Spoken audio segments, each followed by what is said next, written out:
Ankleshwar national highway number 48 ઉપર Radhakrishna hotel પર નજીક પાર્ક કરેલા કેમિકલ ભરેલ ટેન્કરમાં અચાનક વહેલી સવારે આગ ફાટી નીકળતા અફરાતફરીનો માહોલ સર્જાયો હતો। ભરૂચ અંકલેશ્વર વચ્ચે નેશનલ હાઈવે નંબર 48 પર બુધવારે સવારે પાર્ક કરાયેલ કેમિકલ ભરેલ ટેન્કરમાં અચાનક ભીષણ આગ ફાટી નીકળતા વિસ્તારમાં અફરાતફરીનો માહોલ સર્જાયો હતો।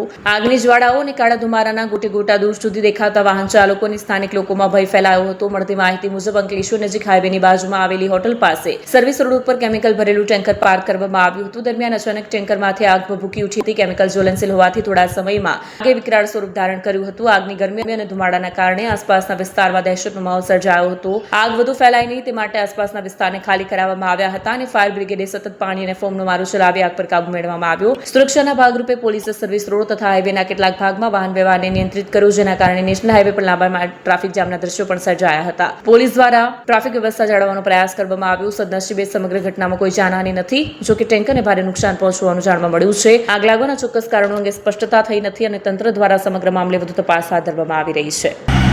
गाड़ी में लेटा था, गाड़ी खड़ी करके तब पीछे से आग लग गया। कोई पब्लिक आया, दरवाजा पीटा, मैं उठा देखा तो आग लगी थी। मैं बाल्टी लेके दौड़ा और बाल्टी से नहीं पीटा आग और बढ़ता गया। फिर फायर ब्रिगेड को फ़ोन किया, पुलिस को फ़ोन किया। क्या था गाड़ी में, क्या था? पाउडर है।